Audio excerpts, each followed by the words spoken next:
Dr. Frederick Jenks has been the director of the Center for Intensive English Studies at Florida State University and is the person who's made it all happen. And today he's going to tell us something about the history, the who, what, when, where, why, and how of the Center for Intensive English Studies. Well, thank you, Jan.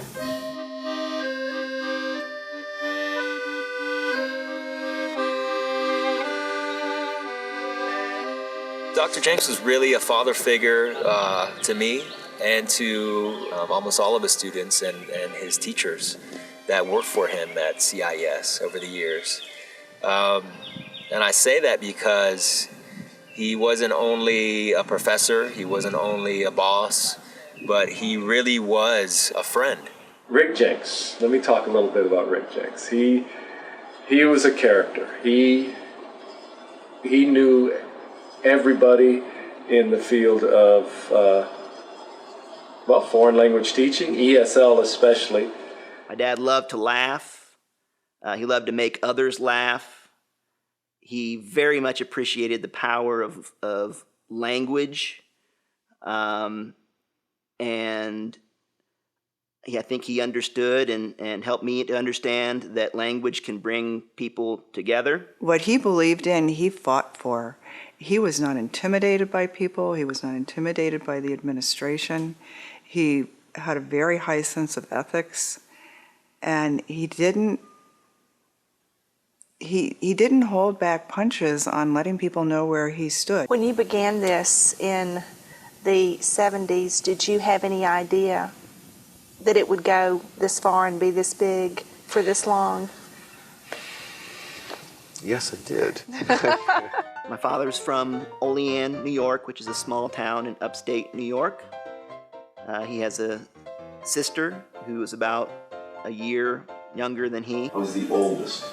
I had 35 cousins who were younger than me.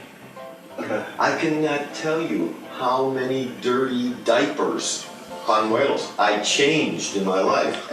Because I had all these cousins, and they were little, and I was the oldest, so it would always be all my aunts and uncles. Change his pants, change his diaper. Maybe 2,000 diapers I changed before I was 12 years old. And so the whole family would be out there on Sundays. In a nice day, we'd be out at tables like here. My aunt, uncles would be playing cards. And the whole family, maybe 60 people, would be there on Sundays. My grandfather ran a restaurant, kind of a diner in town. And I know that there were times when my father would work at the diner when he was a young kid. He also got into stamp collecting as a very young kid.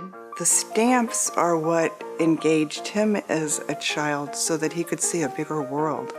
And he certainly went on to see a really big world. At that time, this is just after World War II, well before things like the internet.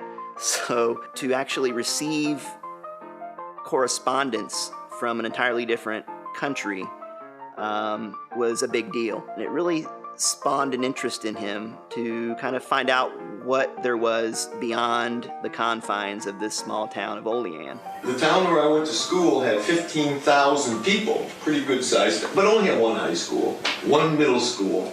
But I moved there from the village to a larger city nearby. My parents moved us there so my sister and I could get better schools. The school in the village was very small and everybody, many different grades in the same room. He worked very hard, I think, to grow and to get out of Olean. He went to Grove City College, which is in the neighboring state, Pennsylvania. And I received an athletic scholarship. My scholarship was for soccer. Because see, in this village where I grew up, we didn't play football, American football. It was so small when I was growing up, there were not enough kids to play football. There was not enough money to buy uniforms and helmets. But there was always enough money to buy one ball. There was a point there when I believe he was close to graduation from Grove City College, when he had to make a big decision. I think he was offered a job working for, I want to say, Charmin Paper Company. It was a good job, paid well. It was kind of the kind of job where you could start, once you get your foot in the door, you work your way up and that kind of thing.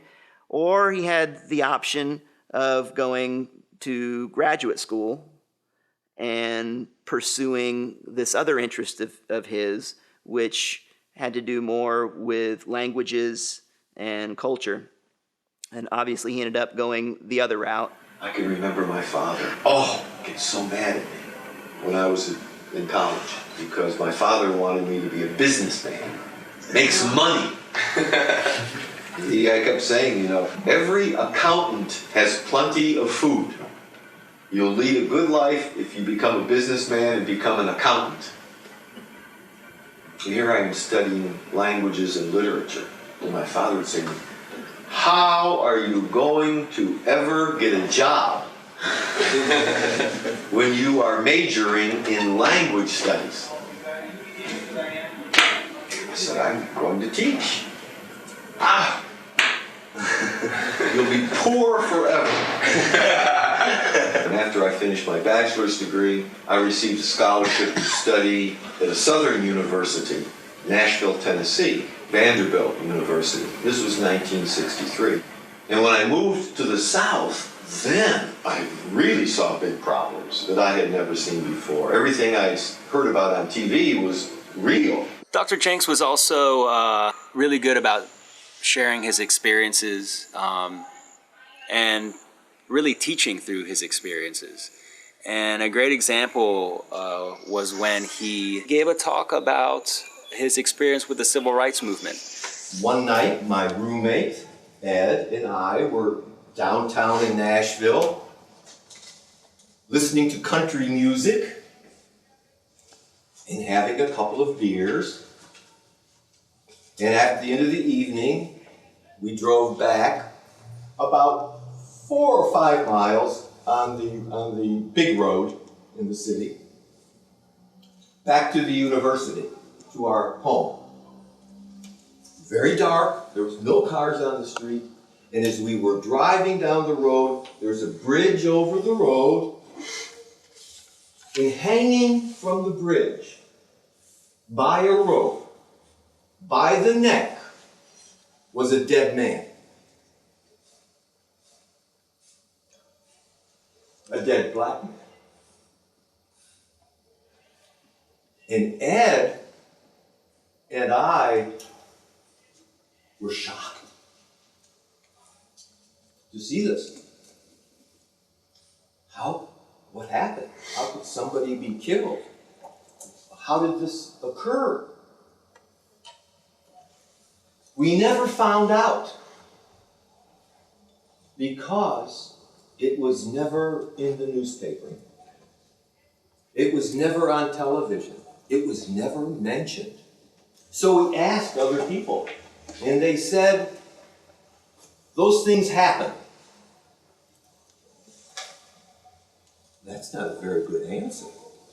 Those things happen. One of his stories that happened in the civil rights movement was he was actually involved in some of the sit-ins. That restaurant was segregated, and it was called Campus Restaurant.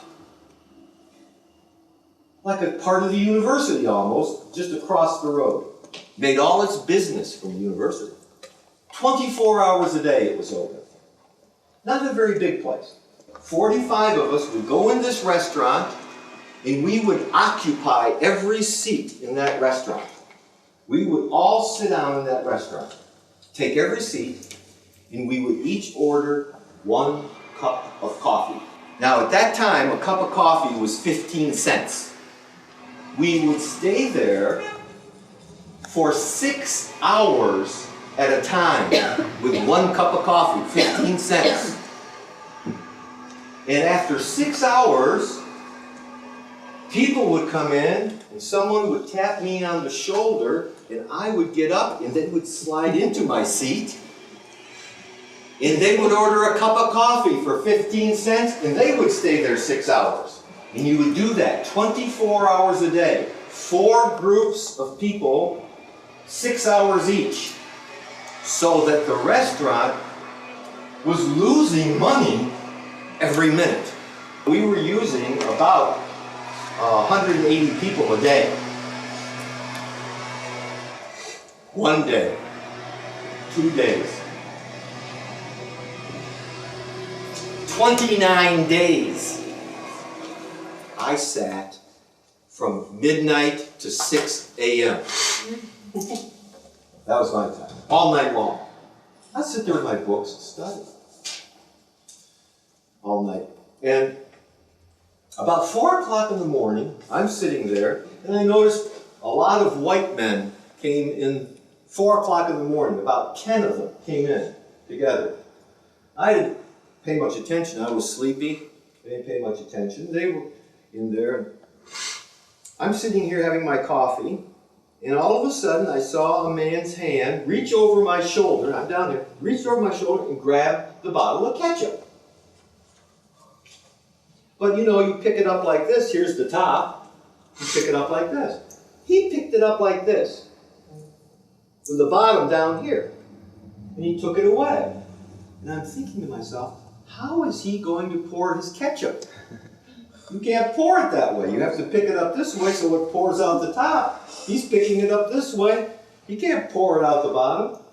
That's all I remember. He hit me on the head with a glass ketchup bottle. Very hard. I don't remember it. The last thing I remember was him grabbing the bottle of ketchup. And these 10 men beat us all. I don't remember anything for maybe a day and a half or 2 days. I was in the hospital, but my skull was fractured. I have a big place in my head from here. Well, when I lose all my hair, you'll be able to see it. But I got hit on the head very hard, and it fractured my skull. And I was in intensive care. I was in pretty bad condition for a day or two.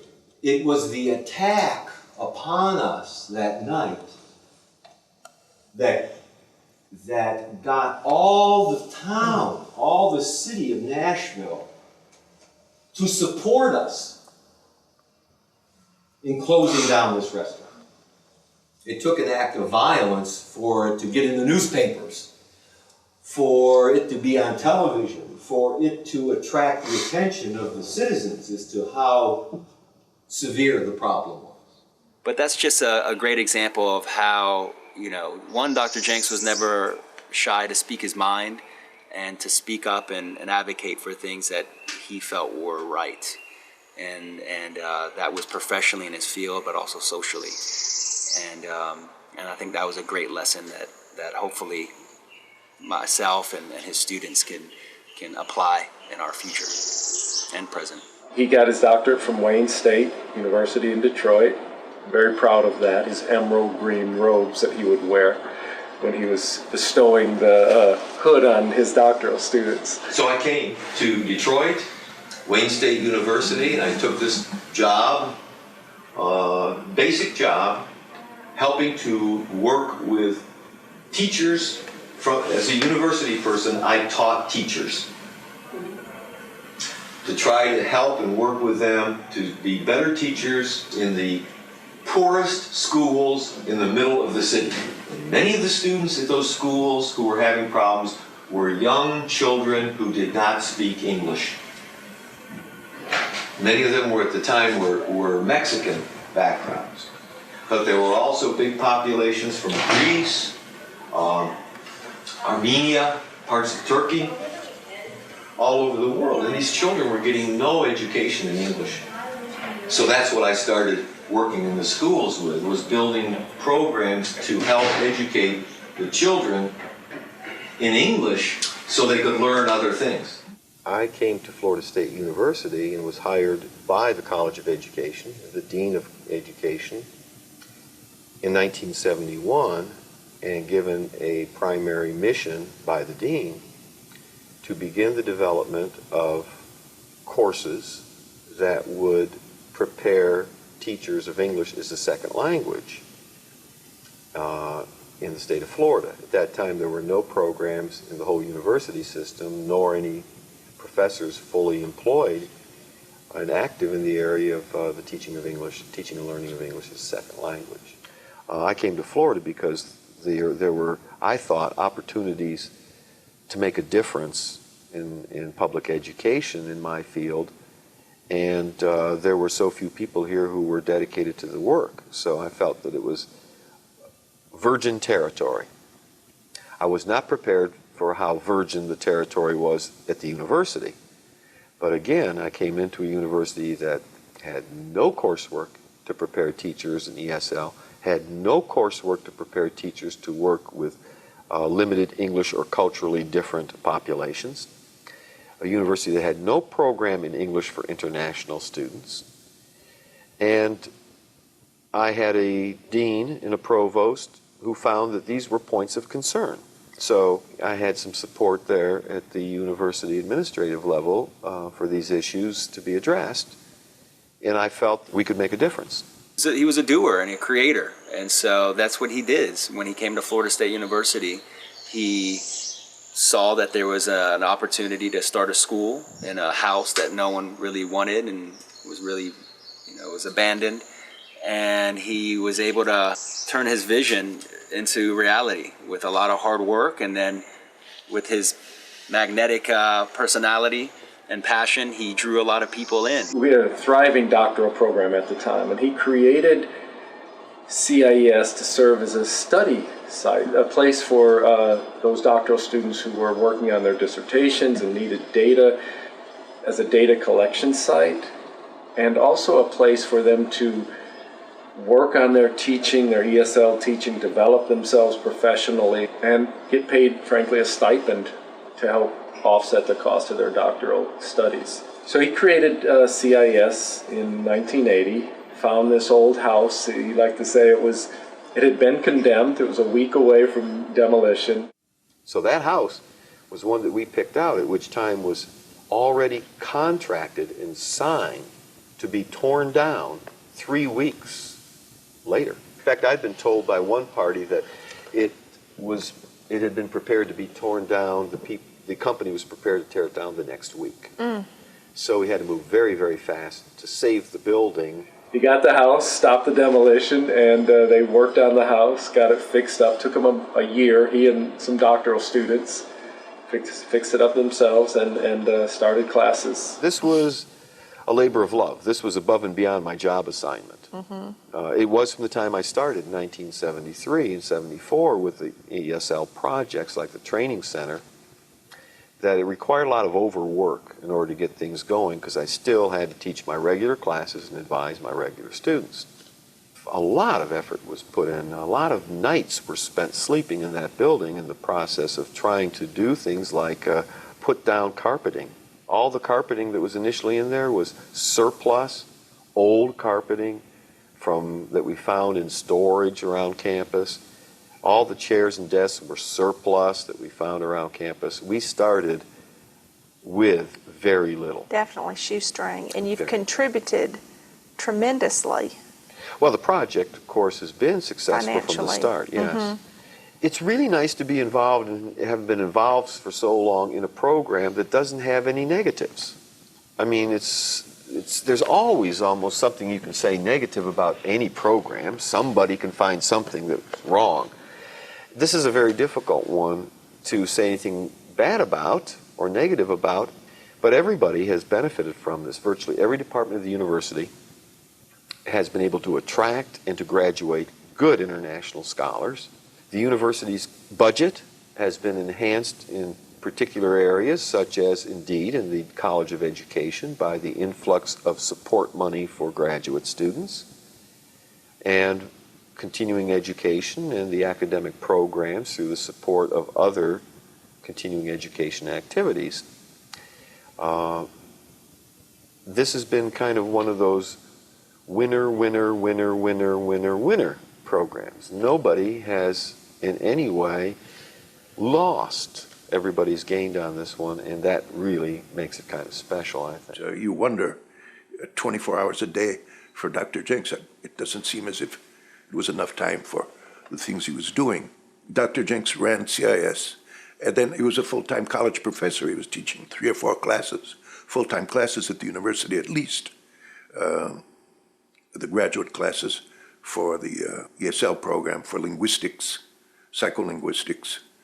Plus, he was a single father and raising his son. My father and I had a really special relationship, given the fact that, of course, we were father and son, but I think it was beyond that. I remember when my father became single and I was a young kid, around 7 or 8 years old, it really brought us closer together. There were many, many summers in a row where he and I would go on road trips together. And early on, the mode of transportation for us at the time was this big, huge green and white van that he named Van Go, V-A-N-G-O. We would take this van across country. My father was a visiting professor at the University of Colorado for many summers in a row. There were so many fun things that happened on those road trips. My grandmother had designed these puppets that had like arms that moved a little bit, and they were designed because my grandmother knew that my father would use these in his classes. We would take these puppets with us on road trips, and my father would be driving the van, and he would slide the seat back in such a way that when people drove by on the left side, they couldn't see my father's head. But what they would see instead is one of these puppets sitting there with the hand, driving the van. And it would cause quite a reaction, you can imagine, on the part of the person who's driving by, who certainly wasn't expecting to see, one of these creatures driving this huge van. He was a great soccer player and played on adult leagues here all the way until he was in his mid-50s. Serious competitive soccer. They would travel around. So he helped actually start the soccer associations here in Tallahassee and helped create the meadows with the soccer complex out there. He was out there laying down water pipes and keeping that going. From 1978 maybe to 1994, 16, 17 years, I played very competitively in U.S. adult level leagues. 30 years old and over, 40 years old and over, 50 years old and over, nationally and internationally. I was probably the world's oldest competitive soccer player. And my last international tournament was in 1994. And that was in the Disney World International Invitational Tournament. When I was about 5 years old, he became my soccer coach and was my soccer coach for several years. As I developed my skills and became a better player, he became more of just a supporter of me and my soccer. But one thing I do remember is throughout the years, and particularly as I began to travel a lot playing soccer, that my father went to every single game. He and I would either go together, or he would make sure to include some of the other kids on the team who may not have had the means to fund a trip out of town. They would always stay with us. My father would make sure that some of those kids had equipment and cleats and that kind of stuff. So my father was a big supporter, not only of my own development as a young soccer player, but also encouraged a lot of other kids that I played with and helped them get through that process as well. That for some of the kids, they just couldn't afford to do it otherwise. He was the kind of guy who a lot of the other kids looked up to. I think that's probably also evidenced with some of his students at CIES. He really became kind of a role model. And I've come to learn, actually, in just recent years, that there were several kids on the team who would actually seek him out for advice and direction. He really was generous. He really was generous to a fault. He helped a lot of his students and a lot of his friends financially as well as emotionally. He gave me a lot of things to help me start. Me and my family. My wife's from Denmark, so she's brand new to this country. He made her feel very welcome, giving us furniture, air conditioner, treating my boys as his own. I think after all these years, I probably still owe him $400. He would just go out of his way to help you if you really needed it, and then forget about it. And of course, I'd forget about it because I was so broke at that time. It's just when you needed something from him, whether it was his attention or you wanted to play a game or as a student coming in, it's like when he turned his eyes on you, he had his attention on you 100%. He was a dad who managed to work his working schedule around Andy's school and his soccer games. And wherever he was totally engaged in that person. And it was really cool to be in that kind of presence because you never felt like you had half of his attention. I find that to be a rare ability to give somebody your undivided attention like that. And I think that was part of his appeal to people. I remember him being a very, very kind teacher, a very knowledgeable teacher, and a man, of course, who had a lifetime of experience traveling abroad and helping to develop ESL programs and helping others to learn English and helping teachers to learn how to teach English. He was well known in the field. I was very, very fortunate. I would go to conferences with him, and he would point out all the big names in the field. This is my friend, that's my friend, and he had known him, he had worked with him, and so on. So he's a wonderful resource for me to learn about the beginnings of the field of teaching English in this country. He always had a story, always a very positive person, very loyal to a fault to his doctoral students. He was very personable. He was almost peerless in his experience, but he was also everybody's peer. You know, he invited us over to his house. He asked us personal questions. You know, how are you doing? You know, are you doing well in the major? Are you doing well in your classes? Are you going to get enough to graduate? And then when I graduated from FSU and I came to work at CIES, he continued that same amount of personable rapport. When he got married the second time, the people who were at his wedding and even the minister who married him were guys that he knew from the age of 6, from kindergarten. These people flew in from all over the United States. The minister was one of his best friends, and he had 2 or 3 other guys. He kept these friendships all of his life. I met Rick because I was dating another guy, and they were soccer buddies, and this guy I was dating said, hey, we're going to go over to my buddy Rick's house for dinner tonight. I'm like, okay. And we did, and I went over and I met Rick, and it was very nice and pleasant. And I have to say, by the end of the evening, I was absolutely captivated by this man. He just is a charming man, and he would regale anybody and all of us with stories. It was just a wonderful evening. And so for a couple years after that, my then boyfriend and I, we used to double date with Rick and his girlfriend du jour. And I just always liked his company so much. Somebody had said to me one time, if you ever break up with this guy, and I said, well, I don't think I'll ever break up with him, but if I ever do, I want to marry a guy just like Rick Jenks. I just always had a crush on Rick, unbeknownst to myself. So I guess about 4 or 5 years after I had first met, and we had spent a lot of time together because we did a lot of double dating, he had broken up with his girlfriend, and we kind of nursed him through that. And then I had broken up with this guy, and Rick nursed this guy back. We ran into each other. And Rick just said, hey, you want to go have dinner one night? And I was like, yeah. And we did. We had dinner, and we talked. We had a good time. I didn't put anything together. And he said, this was fun. You want to go do this again next week? I teach on Wednesday nights. We could get together after 7:30. I was like, yeah, let's go have dinner again. And it went on for 3 weeks, and it never occurred to me that we were doing anything but being friends and talking. And then finally he said, would you like to go out on Friday night? And I panicked, because all of a sudden it was a date. And I said yes, and here we are today.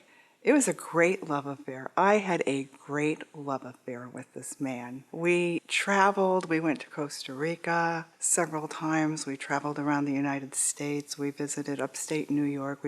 I grew up in the Mid-Atlantic region. We would go visit people. We took lots of little weekends away. And we got married, and had a great wedding here at Old Dirt Road. We both fell in love with Old Dirt Road. Had a great time here. And we were married for 9 years and 2 weeks. And I've always considered myself of having a perfect marriage because we argued. We would be bored with each other. We had a lot of just really good neutral time. We had really fun times and engaging times. And we had a lot of really ecstatic times together. And we just covered all the bases. He had a wide range of interests. My son actually said that he was the most multifaceted person he had ever met, because he was into, like I said, stamp collecting, woodworking. He was a graphic designer. He had a website called poopgifts.com where he would collect exotic poop feces and they would sell it. He had a partner. I mean, just a really funny sense of humor. He was a pool shark. He played pool. He helped put himself through school by playing pool up in New York. He was a good guy to travel with because you never ran out of stories with Rick Jenks. There's the professional side of my father, and then there's the personal side of my father. He definitely appreciated, as I mentioned earlier, a good laugh. At one point, he thought it would be interesting to collect very large roach specimens and encapsulate them in some kind of transparent plaster, which he would then hand out as gifts to people in the way of, I guess they were kind of like paperweights. So you get this paperweight, and inside of the paperweight is a huge North Florida cockroach. As he was getting close to retirement, Florida State had a campus in the country of Panama, Panama Canal Zone, actually. Well, at the time the U.S. military was pulling out of the Panama Canal Zone, Rick was sent down there to sell it off, salvage what he could of the Florida State campus, because he was fluent in Spanish and had been in Central America, in and out for many years. He was an expert on the culture in the region. Well, he went down there and actually just saved the campus and created this sweetheart deal with the Panamanian government to continue the campus down there for FSU. And he was appointed by the provost as the head of the FSU campus for a couple years. It was a really good gig from my perspective, because he was very stimulated, so I was learning new things all the time because he would share everything and all the problems that were going on. But he traveled down there quite frequently, and I went down there quite a number of times. I would go down and spend a couple of weeks, 3-4 times a year, and I got to know the people down there. I got to see the love and respect that people had for Rick. One of my most favorite times down there was when the night we got to spend on Monkey Island. FSU had a primate lab down there where they would take different monkeys that had been basically owned by military personnel, because this was at the time when the canal was going to revert back to the Panamanians. And so all of these animals were being left that had been in military families, and FSU had this primate lab, and they were taking them back and they were teaching monkeys how to be monkeys again. There was this one monkey named Pinky who really loved people, and Pinky and I fell in love with each other. It was just really fun to be able to hold and play with the monkeys and how human they were and what personalities they had, and when they were displeased, how much they really let you know. They're so like us.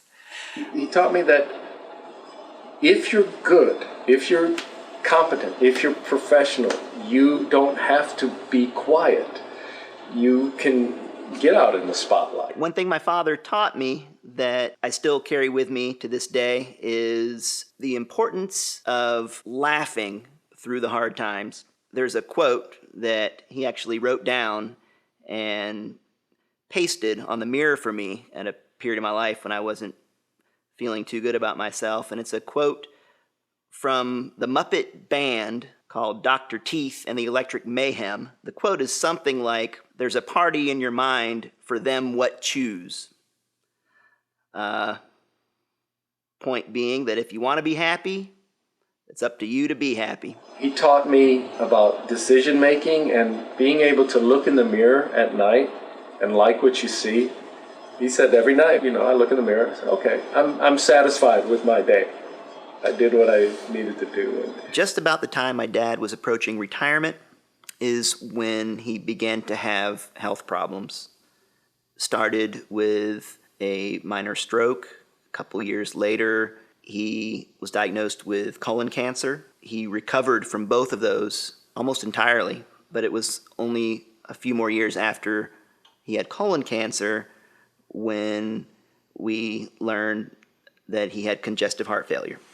I remember that we found out as a school that Dr. Jenks was having serious medical problems. So CIES honored him by naming the school the Frederick L. Jenks Center for Intensive English Studies.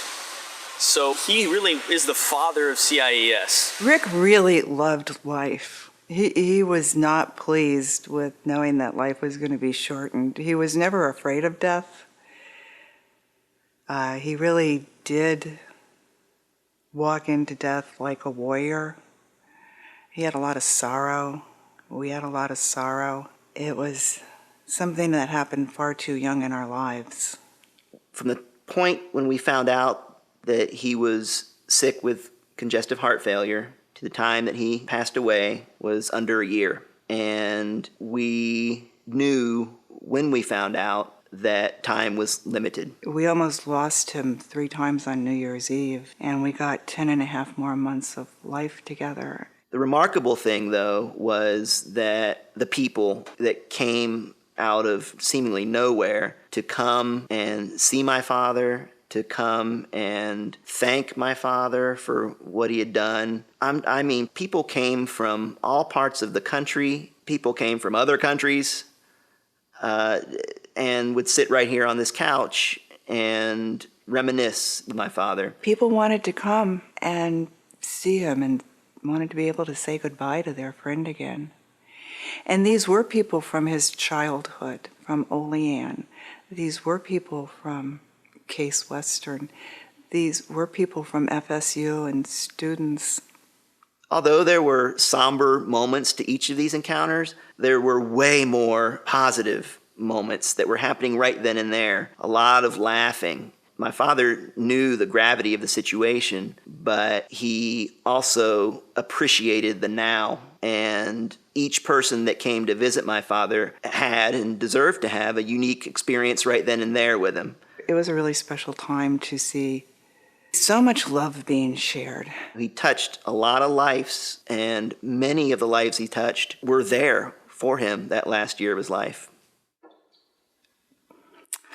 You know, in some ways, those last 10 and a half months, as hard as they were really sweet. I swear our intimacy grew by 10 years or more.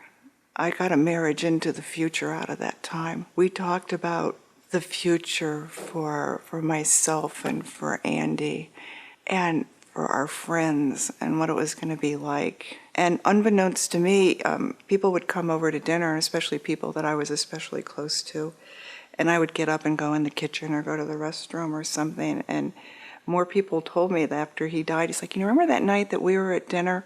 When you got up and left, he turned to us and said, you got to look out for me. And he always told me I had to look out for Andy. So you're stuck with me, Andy.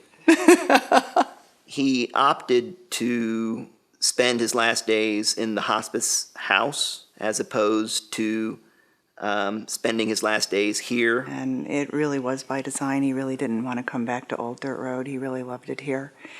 He'd been saying so many goodbyes. It was just one goodbye too many, I think. I can tell you some of the greatest laughs that my dad and I shared happened in that last week. As hard as we laughed, we also cried a lot. We were one of the very, very few to be with him in hospice, and he was a very private person when it came to that, of course. But like I told him, you know, you're still teaching. At the end, you're teaching my kids, you know, how to face this, how to face death with dignity. And that was a very strong lesson. And But when I was alone with him on bed, and we were talking about his life, and he said, Patrick, you know, I've been reflecting on my life. I'm reflecting on people I've made mad, I've made angry, and they've hated me for this. And I couldn't understand what it was, really, why they're mad at me. And I've wrestled with this, and I've finally come to the conclusion. He goes, it's because I was right and they were wrong. That's why. They were wrong. And I just started laughing because that was Rick. He was right and they were wrong. And, you know, they didn't like it. And they couldn't handle it. And so right to the end where he was feisty.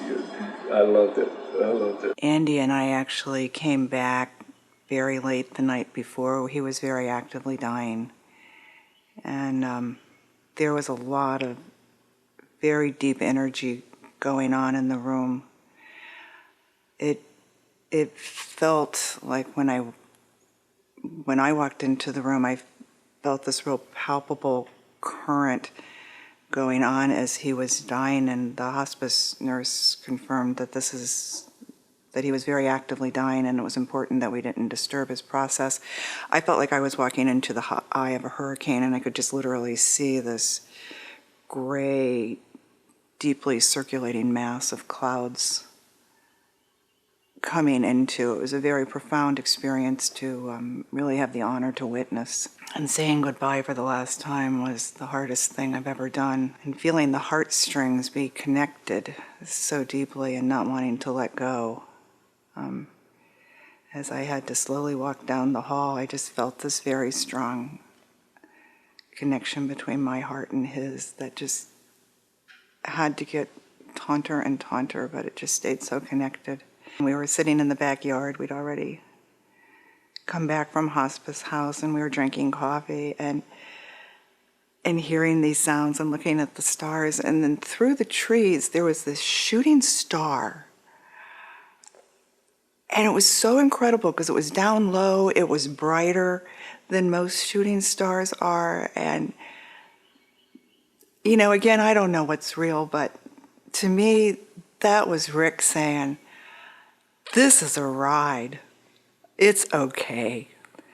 That was my first sign that I really felt that he gave us, that he was saying, I'm on my way. It's good. It's good. 2 weeks later, we had a bonfire. Rick wanted a bonfire here at Old Dirt Road, and he wanted stories told. So Steve came up from South Florida, and he officiated it, and he started us, and then everybody just told their favorite Rick story. There were a couple hundred people here.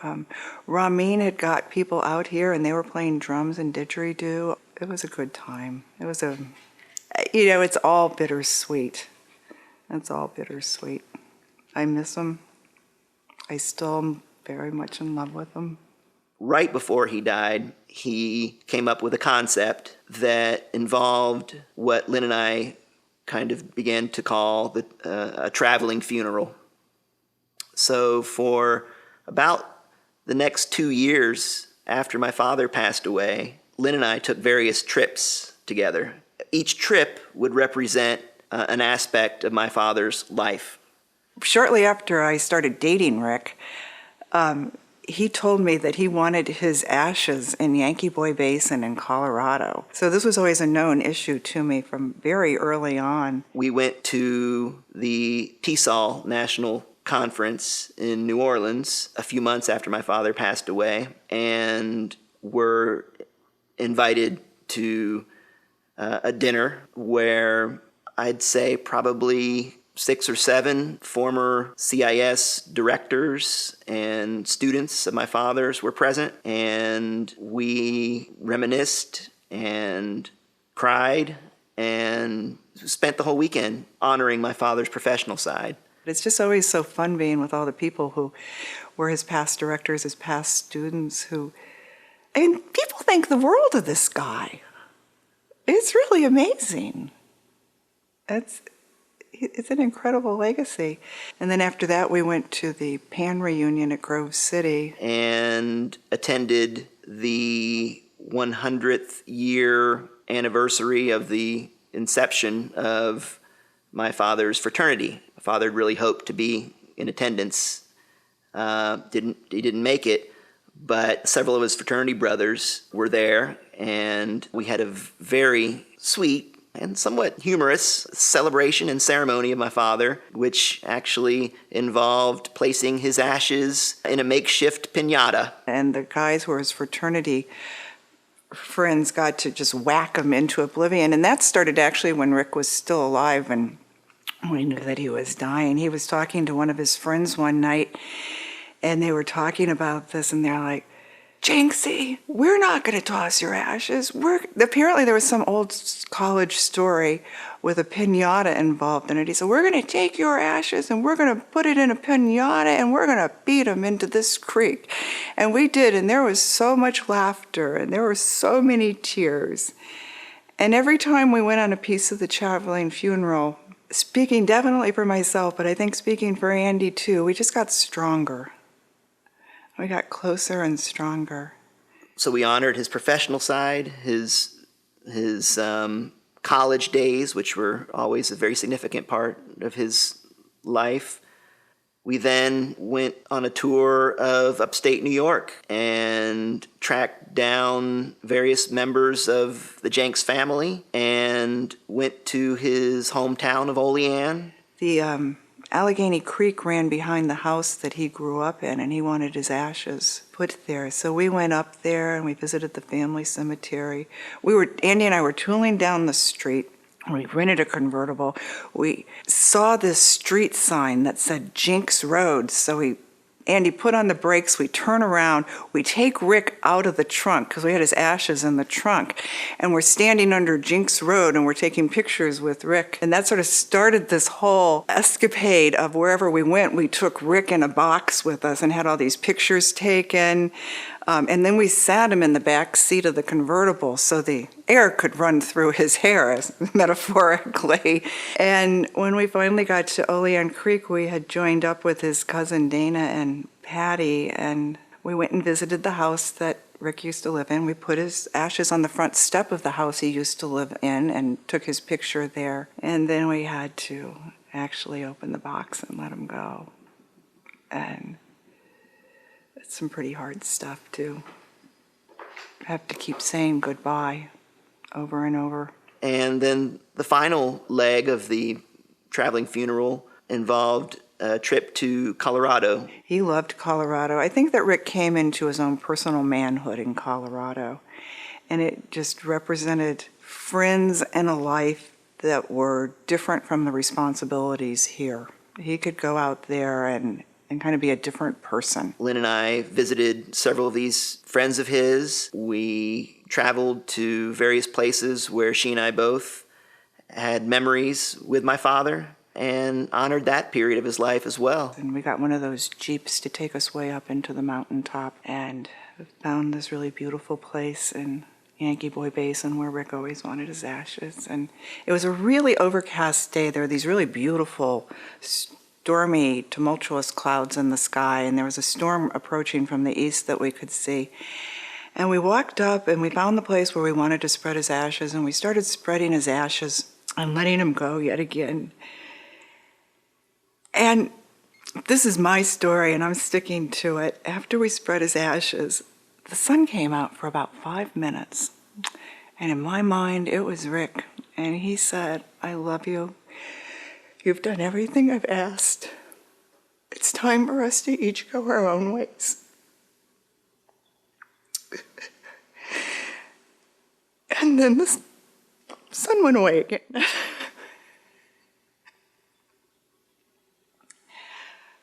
But for me, that's what I heard and that's what I saw. And after that, the real deep, deep healing started taking place. I just always felt this really deep peace after we took him to Colorado. There was this really deep peace that came into my own heart. We did what we set out to do. We had a lot of adventures and a lot of laughs along the way. Rick Jenks made my life so much bigger. He's a really good man. For me, it took me a couple of these trips to realize that the unintended consequence was really intentional. And that was that Lynn and I would become closer. And this was something that my father clearly understood before he passed away. I don't think that Andy or I really did know what was in Rick's mind. I actually just thought that Rick wanted his ashes taken to all these places, but he really did understand that. When Andy and I set off on this adventure, we got to know each other as people in a different way rather than the caretaking people and the support people we had been. Our support changed for each other, and our caring changed for each other. I'm sure he could imagine where Lynn and I would be going, with whom we'd be spending that time, and, knowing full well that it would be, again, an interplay of sorrow and jubilation, because there were certainly lots of laughs that occurred on those trips, too. And as Rick would say, I love you, get out of here. I can tell you that the amount of work and the part of my life that has gone into developing CIES is a pretty healthy piece of my life. But then again, my goal was to be an educator in the area of languages and to be an educator that worked within the area of English as the language to be learned by non-English speakers. I mean, I've always wanted to work in this. Everything I've done has been comfortable to me because it's part of my own inner desires and interests. So you feel very self-actualized. I do. I guess that means I'm a second self-actualized kind of professor. The things I would hope to have accomplished with what minimal talents I had, I believe that I've been able to exercise and to accomplish to some degree here at Florida State University through the Center for Intensive English Studies. It's a real place, isn't it? It's not a dream. It happens. It's impacted many, many lives in a positive way. Very few that I can think of in a negative way. It's been good for the field of teaching English as a second language, and it's made FSU one of the top 5 doctoral programs in the United States, where without CIES there would be no doctoral program. This is my home. This house is my home at this university. And so that's why I'm always so happy to see you here. It's like we are all guests in this house. I love it to see you here. I love to see you learn. I love to see you succeed. It makes me happy every day to see intelligent, young people moving forward, with their learning and their lives. That's what makes me happiest. I've been a happy man here. Because I see this every day. Let's all go get a cup of coffee. I'm going to get a cigarette.